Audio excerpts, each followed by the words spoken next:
وَكَذَلِكَ جَعَلْنَاكُمْ أُمَّةً وَسَطًا.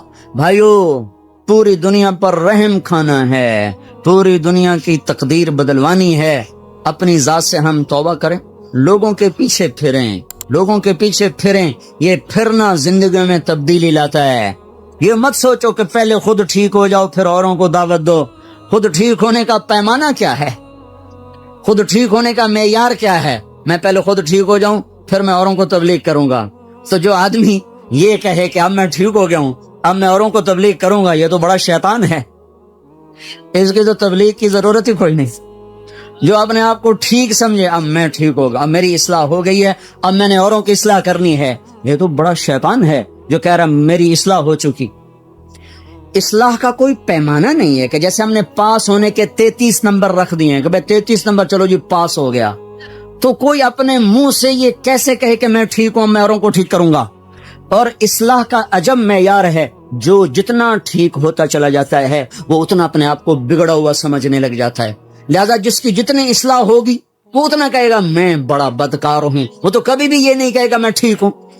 تو وہ تو کبھی بھی اللہ کی راہ میں قدم نہیں اٹھا سکتا. میں تو ٹھیک ہی نہیں، میں اوروں کو کیا دعوت دوں، میں تو خود ٹھیک ہی نہیں، میں اوروں کو کیا تبلیغ کروں. پہلے اپنے آپ کو ٹھیک کروں پھر اوروں کو تبلیغ کروں. اپنے آپ کو ٹھیک کرنے کا راستہ بھی تو یہی ہے.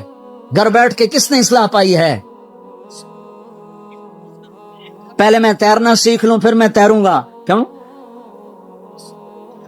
پہلے میں تیرنا سیکھ لوں پھر میں تیروں گا، یہ ہو سکتا ہے؟ تیرنا سیکھنا ایک ہی وقت میں ہو رہا ہوتا ہے، چونکہ اس کے لیے پانی ہی ہے. پانی کے بغیر مٹی میں تیرے گا پھر جا کے پانی میں تیرے گا. تیرنا سیکھنا ایک ہی وقت میں ہے. مارو ہاتھ پاؤں کبھی الٹے کبھی سیدھے، کوئی غوطہ لگے گا کوئی اندر پانی آئے گا پھر تیرنے لگ جاؤ گے.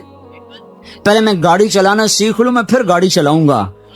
تو کون سی گاڑی پہلے چلانا سیکھے گا؟ لکڑی کی، پلاسٹک کی، کہ گھر میں بیٹھا سالا سٹیئرنگ پھر کدی کھبے کدی سجے کدی اگاں کدی پچھا. لو جی اما ہن میں ڈرائیور بن کے ہن مینوں گڈی دی چابی دے میں گڈی چلاونی. گھر بیٹھا رہو.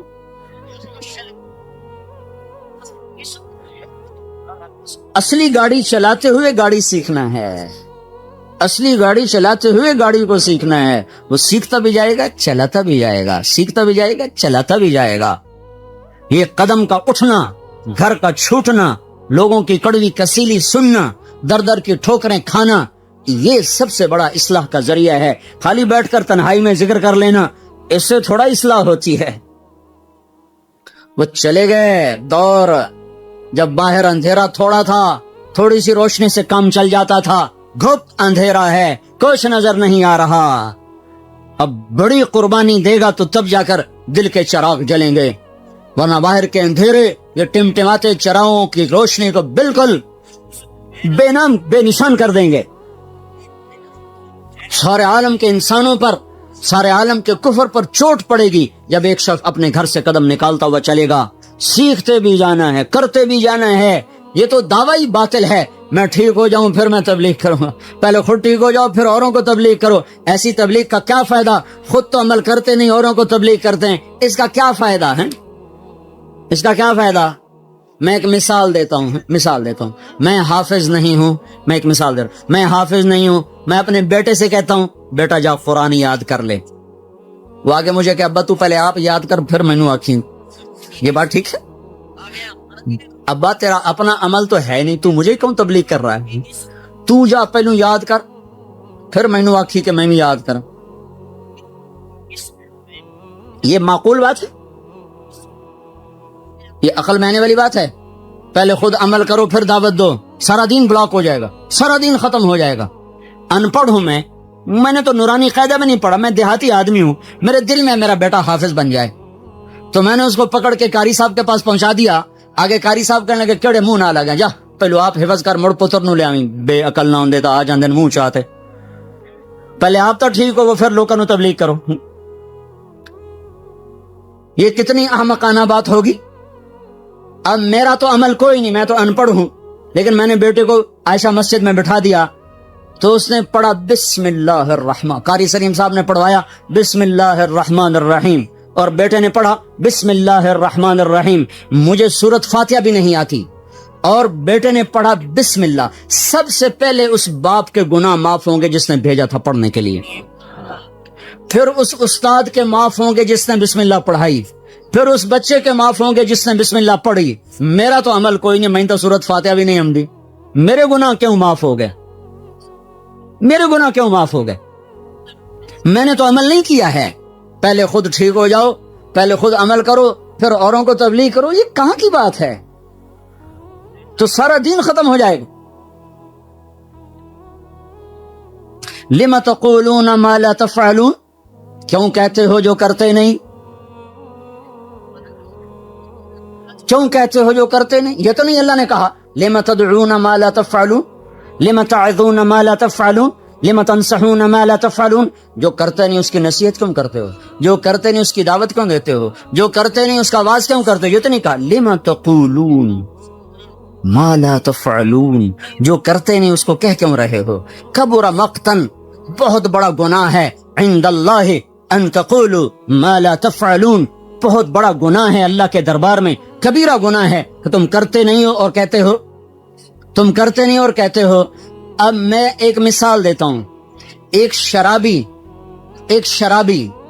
دوسرے نوجوان کو کہتا ہے بیٹا شراب نہ پینا, میں برباد ہو گیا, تو نہ شراب پینا. یہ لم تقولون ما لا تفعلون کی وعید میں شامل ہے. کبر مقتن, بہت بڑا گناہ ہے کہ تم کہہ رہے ہو اور کر نہیں رہے ہو. کیا ابھی شریعت کو چھوڑو, عقل سے سوال کرو, عقل سے, کہ ایک شرابی باپ اپنے بیٹے کو کہہ رہا بیٹا شراب نہ پینا, میں برباد ہو گیا. کیا یہ اس وعید میں ہے؟ کبر مقتن, بہت, اے کتنا بڑا جرم کر دیا تو نے, کیا یہ جرم ہوا ہے؟ ایک بے نمازی کسی کو کہتا بھائی نماز پڑھ لو, یہ کبر مقتن ہے, بہت بڑا گناہ ہو گیا اس سے. کیا یہ کبیرہ گناہ میں آتا ہے؟ صرف عقل سے سوال کرو. ایک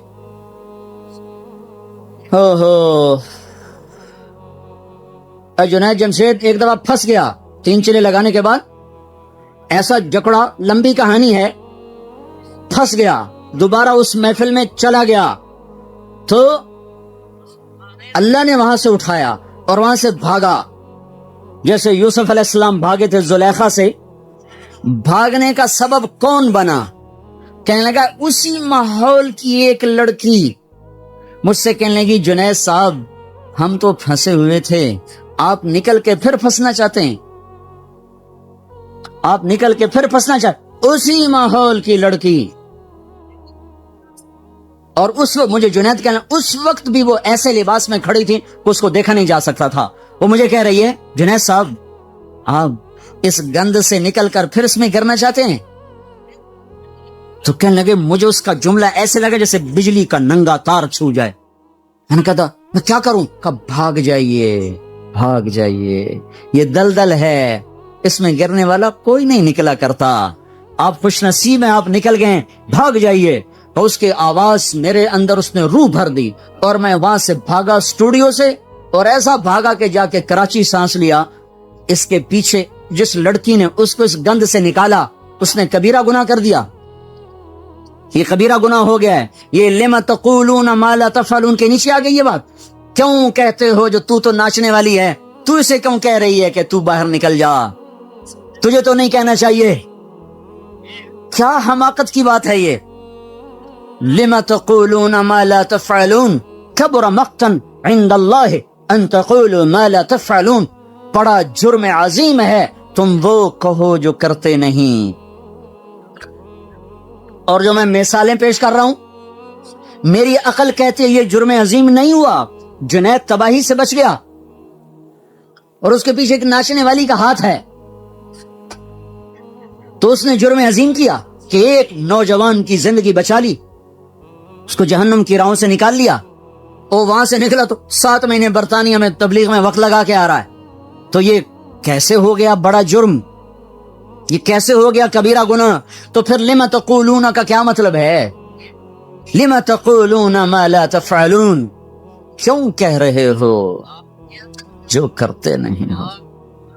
یہ دعوت کی نفی نہیں ہے, دعوے کی نفی ہے. دعویٰ رات پڑھی عشاء بھی نہیں اور صبح اٹھ کے کہہ رہا آج تو اللہ دے فضل ان تہجد پڑھی ہے نا کہ ساری رات نفلاں گزر گئی, ساری رات موسیقی سنی, اور صبح کہہ رہا ہے آج تک ساری رات قرآن پڑھے ہے لما تقولون ما لا تفعلون، کیوں کہہ رہے ہو جو کرتے نہیں ہو؟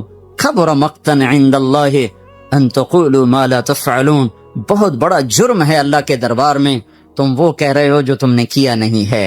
ساری رات جوا کھیلا ہے اور صبح اٹھ کے کہہ رہا ہے ساری رات مسیت گزاری اعتکاف میں بیٹھا رہا۔ لما تقولون ما لا تفعلون، اب سمجھ میں آ رہی بات؟ لما تقولون ما لا تفعلون، کبھی زکوٰۃ کا ایک پیسہ نہیں کسی فقیر کو دیا اور اپنے آپ کو حاتم تائی بنا کے پیش کر رہا ہے۔ لما تقولون ما لا تفعلون، وہ کیوں کہہ رہے ہو جو کرتے نہیں ہو؟ یہ نہیں اللہ کہہ رہا وہ دعوت کیوں دیتے ہو جو کرتے نہیں ہو، وہ دعوے کی نفی ہے، دعوت کی نہیں، دعوے کی نفی ہے، دعوت کی نہیں۔ کچھ بھی نہیں کرتے ہو اور لوگوں میں اپنے آپ کو نیک بنانے کے لیے اپنی شہرت کے ڈھنڈورے خود پیٹتے ہو۔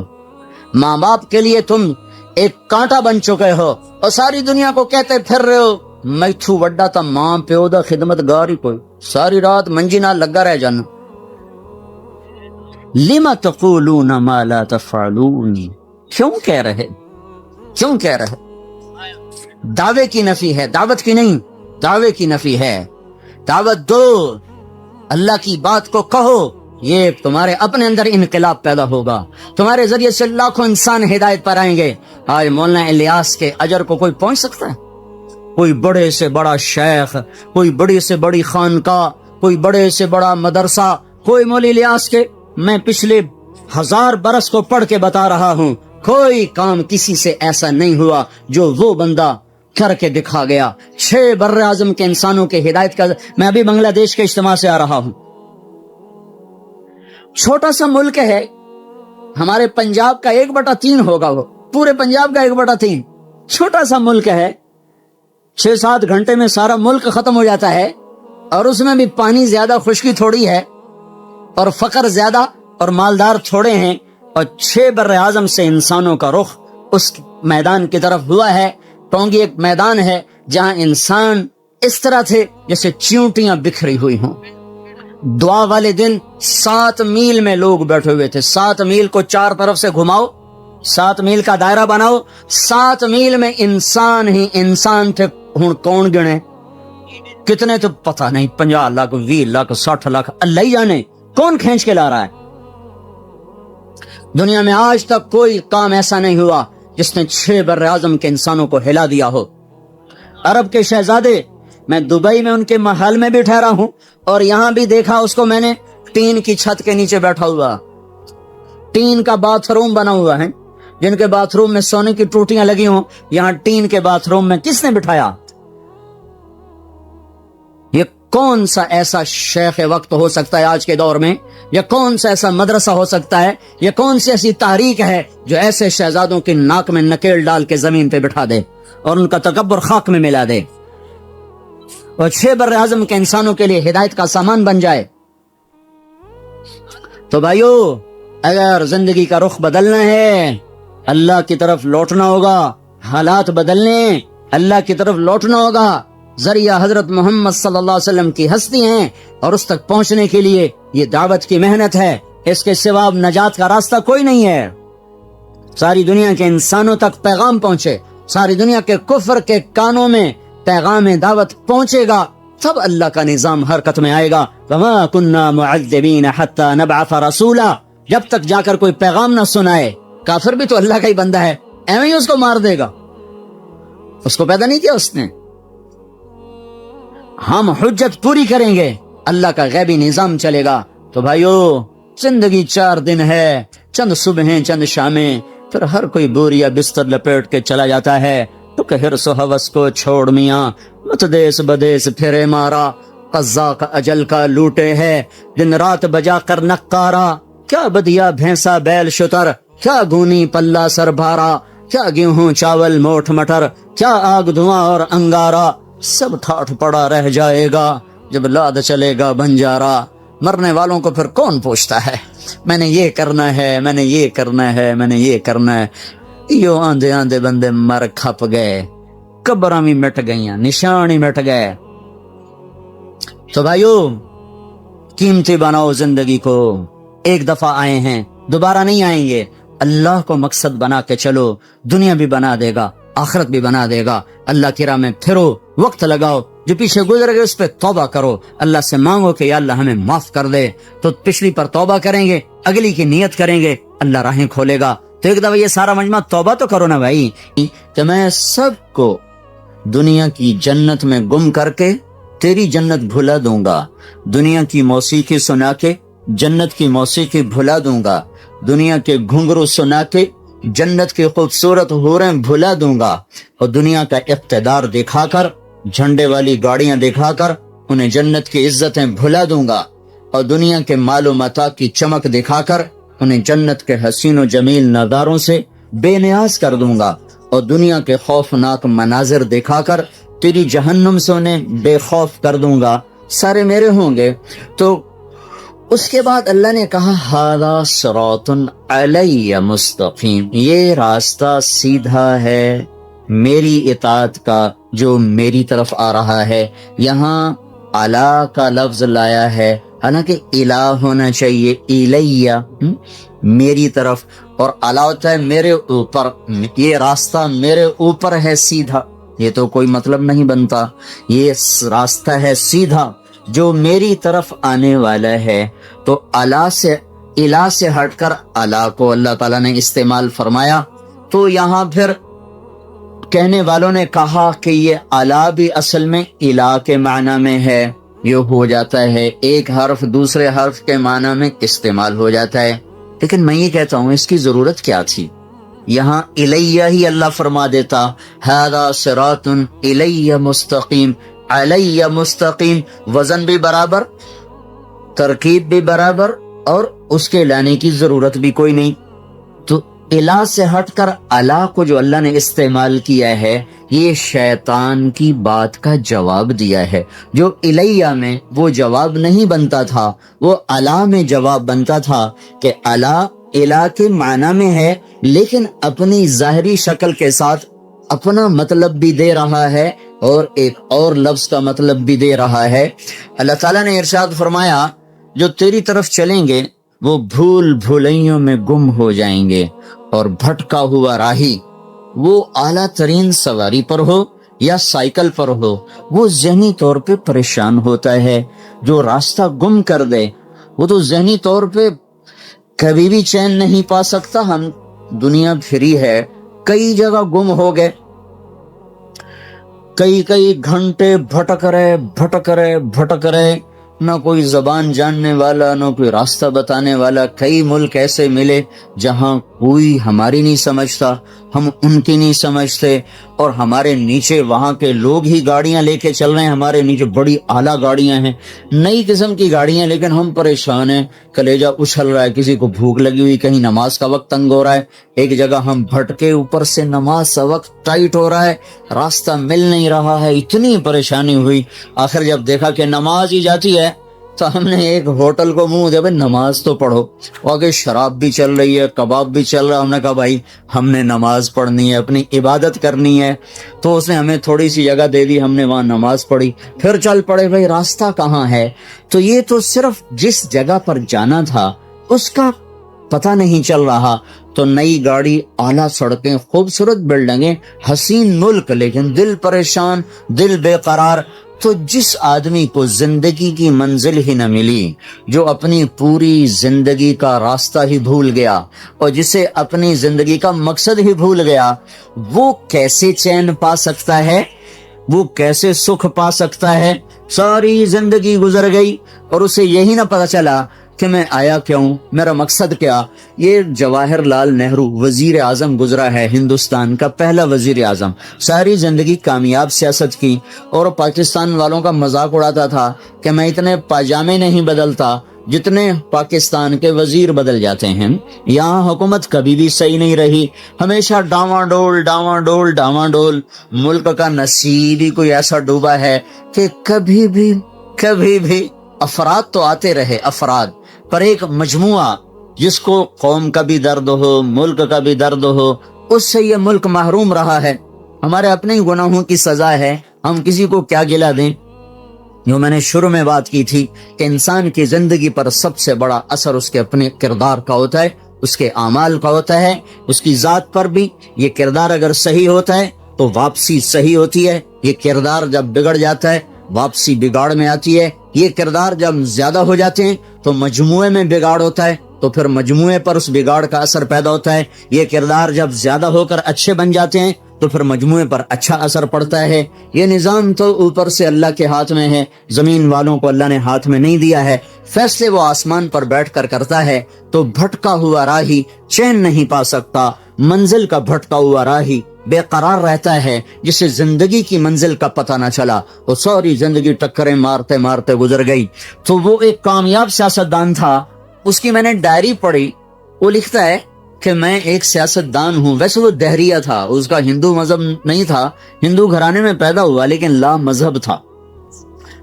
وہ کہتا میں ایک سیاستدان ہوں اور مجھے سیاست کے جھمیلوں سے بہت کم فرصت ملتی ہے، پر جب کبھی مجھے فرصت ملتی ہے میں یہ ضرور سوچتا ہوں کہ میری زندگی کا مقصد کیا ہے۔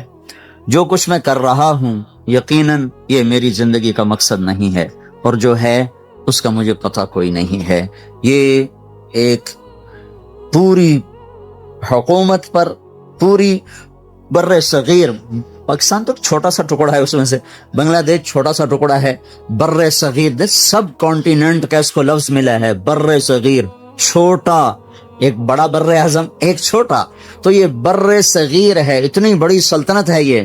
تو اس پر اس نے 18 برس حکومت کی ہے اور کامیاب حکومت کی ہے، اور پھر وہ کہہ رہا ہے مجھے پتہ نہیں میری زندگی کا مقصد کیا ہے، جو کچھ میں کر رہا ہوں وہ تو ہے نہیں، اور جو ہے اس کا مجھے پتہ کوئی نہیں ہے۔ تو منزل کا کھو دینے والا اتنا پریشان، زندگی کی منزل کو کھو دینے والا کبھی پریشان نہیں ہو سکتا۔ تو اللہ تعالیٰ یوں بتا رہا ھذا صراط الی مستقیم، جو میری طرف آنے والی راہیں ہیں وہ منزل کا راستہ ہے، وہ سیدھا راستہ ہے، وہ تمہارے مقصد زندگی کا راستہ ہے، دنیا میں آنے کے مقصد کا وہ راستہ ہے۔ جو اس پر چلے گا وہ ایسا جیسے سیدھی سڑک گھر کو جا رہی ہو، اس کے نیچے پرانا سائیکل ہو، پرانی گاڑی ہو، نئی گاڑی ہو، دل مطمئن ہوتا ہے کہ گھر جا رہا ہوں، منزل قریب آ رہی ہے، فیصل آباد کی طرف گاڑی کا رخ ہے، آہستہ آہستہ پہنچ جاؤں گا۔ تو وہ اندر میں مطمئن ہوتا ہے، چاہے وہ بس کی چھت کے اوپر بیٹھا ہو یا ویگن کے ساتھ لٹک کے آ رہا ہو، یا پیچھے وہ جو سیڑھی لگی ہوتی اس کو پکڑ کے وہ آ رہا ہو، یا وہ ٹرک میں بیٹھا ہوا آ رہا ہو، اس کو یہ تو اطمینان ہوتا ہے کہ ہر قدم میرا منزل کی طرف ہے، گھر کی طرف ہے۔ جو ہواؤں میں اڑتا ہو، فضا کے سینے چیرتا ہو، پانیوں کے سینے چیرتا ہو، فراٹے بھرتی ہوئی گاڑیاں ہوں اور جھنڈے لہرا رہے ہوں، آگے پیچھے ہٹو بچو کے شور ہوں، لیکن اسے یہ پتہ نہ ہو کہ میری منزل کیا ہے، میرا راستہ کیا ہے، اس کا اندر کبھی بھی چین نہیں پا سکتا۔ تو اللہ تعالیٰ یہ فرما رہا ھذا صراط الی مستقیم، وہ لوگ جو شیطان تجھے چھوڑ دیں گے اور میرے پیچھے چلیں گے، جو تیری نہیں مانیں گے، جو میری مان کے چلیں گے، تو جو تجھے معبود نہیں بنائیں گے۔ افرأیت من اتخذ الہہ ہوا، دیکھو ان لوگوں کو جنہوں نے اپنے نفس کو اپنا خدا بنا لیا، اپنے نفس کو اپنا معبود بنا لیا۔ کیا مطلب؟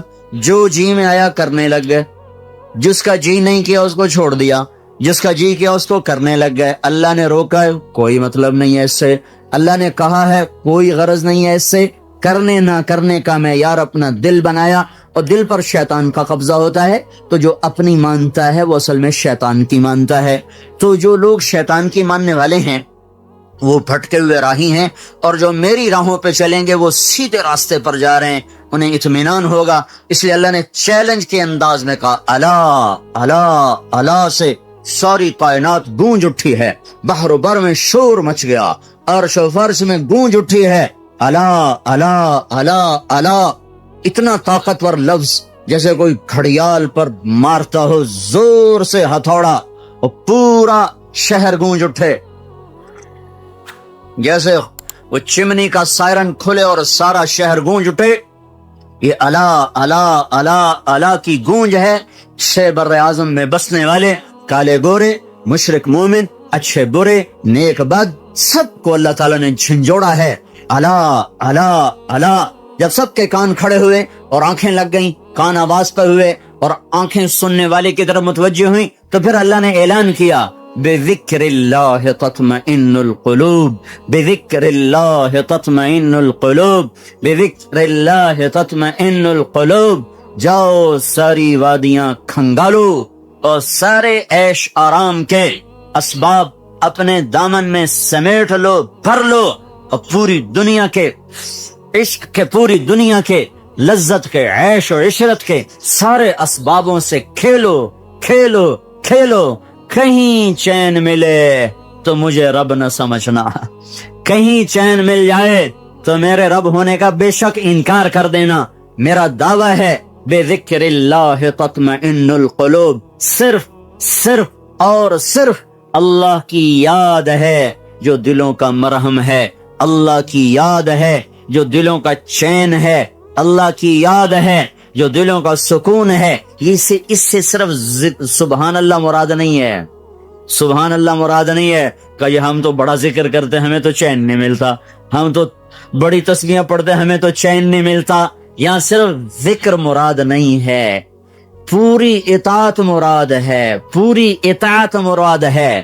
اور ذکر تو یاد ہے، یاد اندر سے ٹوٹ کے اسے چاہنا اور اس کو یاد کرنا اور اس کی اطاعت پہ جھکنا، یہ دھکے کھائے بغیر نہیں دولت نصیب ہوتی۔ دل اللہ پہ آ جائے، یہ صرف ذکر کرنے سے نہیں آئے گا، یہ صرف تھوڑا بہت ضربیں لگانے سے یہ کام نہیں ٹھیک ہوگا۔ بسیار سفر باعزت پختہ شود خامے، جب تک مجاہدے اور در کی ٹھوکریں نہ ہوں گی تو دل کا رخ اللہ کی طرف نہیں پھرتا۔ ہاں جتنا گڑ ڈالو گے اتنا میٹھا ہو جائے گا، جتنی کوئی مشقت اٹھائے گا اتنا اللہ کو پالے گا، لیکن جس سطح پر اللہ بات کر رہا ہے اس سطح پر پہنچنے کے لیے صرف گھر بیٹھ کے ضربیں لگانا کافی نہیں ہے، صرف تسبیح پڑھنا کافی نہیں ہے۔ پوری زندگی جھکی ہوئی ہو، شکستہ دل ہو، اس کی محبت میں دل گم ہو، اور یہ گم شدگی اپنے آپ کو گم کرنے کے بعد حاصل ہوتی ہے۔ ابس ہے جستجو بحر محبت کے کنارہ کی، بس اس میں ڈوب ہی جانا ہے اے دل پار ہو جانا۔ جو جتنی مشقت اٹھائے گا وہ اتنا اللہ کا قرب اور محبت اور معرفت کے درجات کو طے کرنے والا بنے گا۔ تو یہ اللہ کی یاد، اللہ کی یاد، وہ یاد جو دل دماغ پر چھا جائے، وہ یاد جو اس کو اللہ کا دیوانہ بنا دے، وہ یاد جو اسے اللہ کے سامنے جھکا دے، جو اس سطح پر آئے گا اللہ پہلا انعام جو دیتا ہے اس کے دل کا چین ہی ہے جو اس کو دیتا ہے۔ جنید جمشید سے جب پہلی ملاقات ہوئی تو کہنے لگا جو چیز نوجوان خوابوں میں دیکھتے ہیں مجھے حقیقت میں حاصل ہے، پھر بھی میرا دل پریشان ہے، اس کی کیا وجہ ہے؟ لمبی بات ہوئی، خلاصہ یہی تھا جو آپ سے کہہ رہا ہوں۔ جب وہ 3 چلے کے لیے نکلا تو پہلی اس کی تشکیل ہوئی ادھر پہاڑوں کی طرف، تو وہ مجھ سے کہنے لگا کہ میں اس وقت ایک ٹوٹی ہوئی مسجد میں ہوں۔ فون اس کا آیا کہ میں اس وقت ایک ٹوٹی ہوئی مسجد، بالا کوٹ میں اس کی تشکیل تھی، اس وقت میں ٹوٹی ہوئی مسجد میں ہوں، پھٹی ہوئی چٹائی پر لیٹا ہوا ہوں، اور جس چیز کو تلاش کرنے کے لیے میں نے جہان کھنگالا تھا وہ چیز مجھے مل گئی ہے۔ مجھے اللہ نے ایسا سکھ اور چین دیا ہے، مجھے یوں لگ رہا ہے میں ہوا میں اڑ رہا ہوں، میں ہوا میں اڑ رہا ہوں۔ الا بذکر اللہ تطمئن القلوب، اللہ کو پا لینا یہ سب سے پہلا جو اللہ انعام دیتا ہے، امن، چین، اطمینان، سکھ۔ ھذا صراط الی مستقیم۔ دوسرا اللہ کو لانے کی وجہ یہ تھی کہ لوگوں کو شیطان عزت دکھا رہا ہے، تیرے پاس گاڑی بڑی ہوگی تیری بڑی عزت ہوگی، تیرے ہاتھ میں نیا موبائل ہوگا، بڑے 5 سٹار ہوٹلوں میں تیرے کھانے ہوں گے، اور 10 کنال میں تیرا گھر ہوگا، اور تیرا بڑا کاروبار ہوگا، پھر تیری بڑی عزت ہوگی، تیرا بڑا ٹیکا ہوگا، تیری بڑی بلے بلے ہوگی۔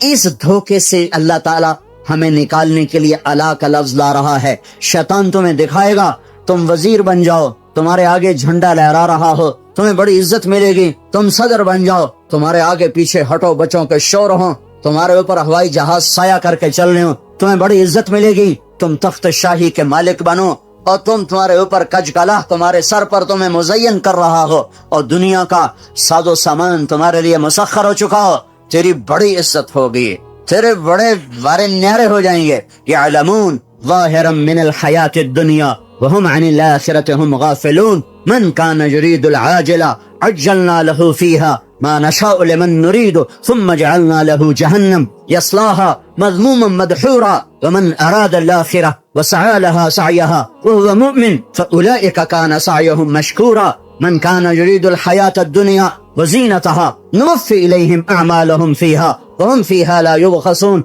أولئك الذين ليس لهم في الآخرة إلا النار وحبط ما صنعوا فيها وباطل ما كانوا يعملون اعلموا أنما الحياة الدنيا لعب ولهو وزينة وتفاخر بينكم وتكاثر في الأموال والأولاد كمثل غيث أعجب الكفار نباته ثم يهيج فتراه مصفرا ثم يكون حطاما وفي الآخرة عذاب شديد ومغفرة من الله ورضوان وما الحياة الدنيا إلا متاع الغرور.